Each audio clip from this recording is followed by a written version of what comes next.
Ramzan is just around the corner और रमज़ान के अंदर जहाँ रहमतें और बरकतें बेहिसाब होती हैं वहाँ ये परेशानी भी होती है कि सहरी और इफ्तारी में क्या इस्तेमाल किया जाए, ख़ास करके वो लोग जिन्हें शुगर के मसाइल हैं। क्योंकि रमज़ान के अंदर अगर आप प्रॉपर सहरी और इफ्तारी इस्तेमाल ना करें तो ब्लड शुगर लेवल डिस्टर्ब होने के चांसेस बढ़ जाते हैं, यानी कभी 350 तो कभी 50।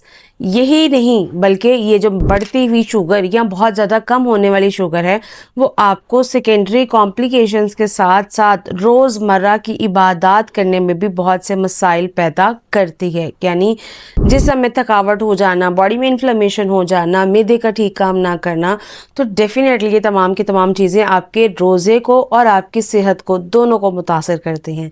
तो आज की इस वीडियो में I am going to share a plan जिसको इस्तेमाल करके ना कि सिर्फ आप अपने रोजे अच्छे रख सकते हैं बल्कि अपने ब्लड शुगर लेवल को भी बहुत अच्छे तरीके से कंट्रोल कर सकते हैं। This is clinical dietitian Zartasha Khalid and I have 8 years of clinical experience as a diabetes specialist dietitian.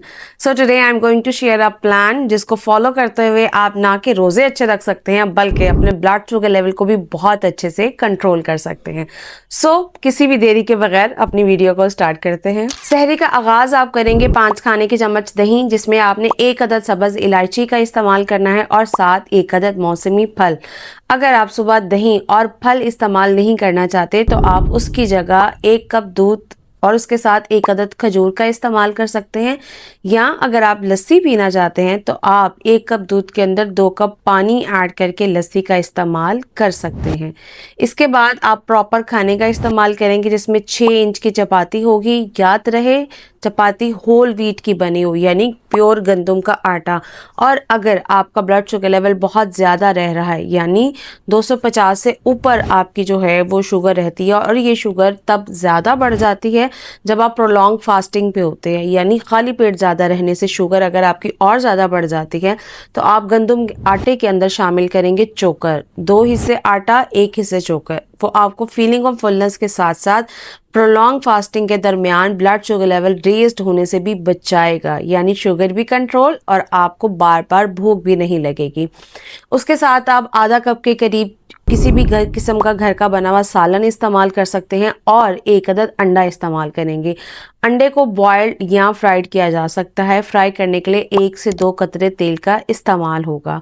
अगर आप अंडा इस्तेमाल नहीं करना चाहते तो घर के बने हुए चिकन और सब्जी के, जिसमें आलू इस्तेमाल नहीं हुआ होगा, उसके कबाब भी 2 अदद कबाब भी इस्तेमाल कर सकते हैं। चपाती और सालन के साथ आप 5 अदद बादाम या फिर 2 अदद अखरोट का इस्तेमाल करेंगे और उसके 5 से 10 मिनट के बाद 1 कप चाय, जिसको बनाने के लिए आप आधा कप दूध और आधा कप पानी मिक्स करेंगे। सहरी के बाद बारी आती है अफ्तारी की, और अफ्तारी का वो पीक टाइम होता है जब हमारा ब्लड शुगर लेवल मुतासिर होने के चांसेस बहुत ज़्यादा होते हैं। और सिर्फ ब्लड शुगर लेवल नहीं, अगले आने वाला रोज़ा भी कैसा जाएगा वो हमारा अफ्तारी का टाइम डिसाइड करता है। अफ्तारी का आगाज़ हम 1 अदद खजूर के साथ 1 सादा कप पानी से करेंगे और उसके 4 से 5 मिनट के बाद हम अफ्तारी स्टार्ट करेंगे, यानी 5 मिनट हम अपने दिमाग और अपने मैदे को देंगे कि वो समझ लें कि खाना आने वाला है, वो खुद को प्रिपेयर कर लें, ताकि शुगर के साथ साथ हमें मैदे के मसाइल भी ना फेस करने पड़े। उसके बाद आप 5 खाने के चम्मच फ्रूट चाट और उसके साथ 1 कप लेमन वाटर या सादा पानी इस्तेमाल कर सकते हैं।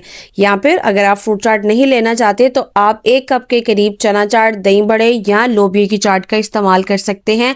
और उसके साथ अगेन 1 कप लेमन वाटर या फिर सिंपल प्लेन दूध सोडा हो सकता है।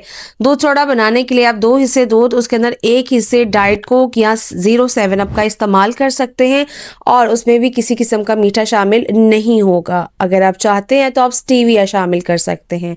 ऑप्शन नंबर 3 इज़, अगर आप दोनों ही ऊपर वाले ऑप्शंस नहीं लेते, यानी ना फ्रूट चाट ना दही बड़े, तो आप उसकी जगह 4 से 5 पकौड़ों का इस्तेमाल कर सकते हैं, जिसको आप 1 चाय की चम्मच तेल में फ्राई करेंगे। और उसको बनाने के लिए आपने उसके अंदर ढेर सारी सब्जियां शामिल करनी है सिवाय आलू के। उसके साथ सिंपल 1 कप पानी के या फिर घर का बना हुआ मिंट मार्गरेटा जिसमें 0 या डाइट कोक शामिल होगी, वो इस्तेमाल कर सकते हैं।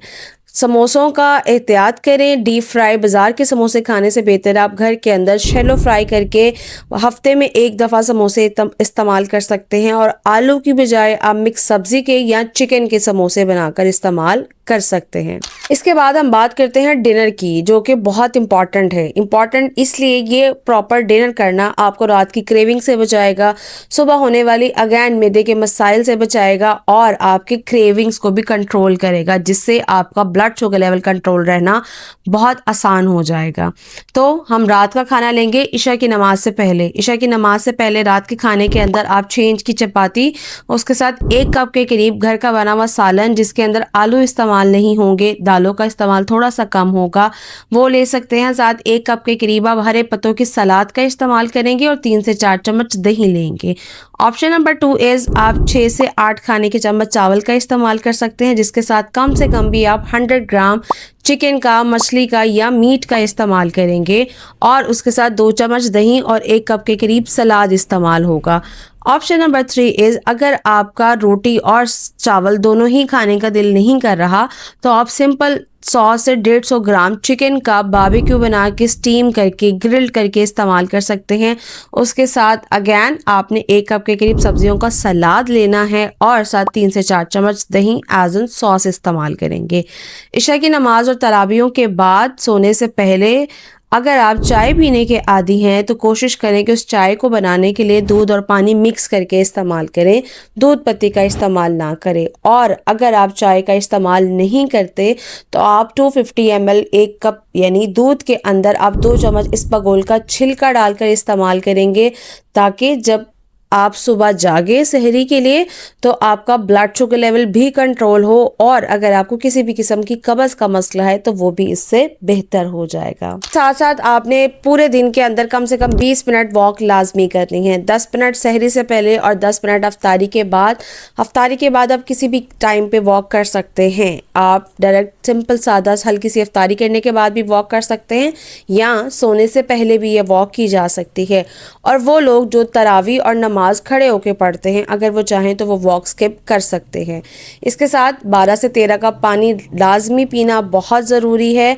पानी पीने का बेहतरीन टाइम है कि शाम अफ्तारी से लेकर सुबह सहरी तक आप अपने वाटर इनटेक को फुलफ़िल करें, ताकि आपको डिहाइड्रेशन या उसकी पानी की कमी की वजह से होने वाले और बाकी मसाइल से भी बचा जा सके, और आपका ब्लड शुगर लेवल भी कंट्रोल रहे। I hope it helps. और ये डाइट प्लान अपने उन प्यारों के साथ शेयर करना मत भूलिएगा जो रमज़ान के रोज़े तो रखना चाहते हैं, बट ब्लड शुगर लेवल की वजह से वो रोज़े रख नहीं पा रहे, या फिर अपने रोज़ों को इंजॉय नहीं कर पा रहे।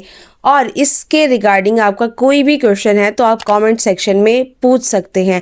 And don't forget to like and subscribe, ताकि आगे आने वाली रमज़ान सीरीज़ के अंदर अगर आपको कोई इशू आता है, तो उससे रेलेवेंट आपको इन्फॉर्मेशन मिल सके।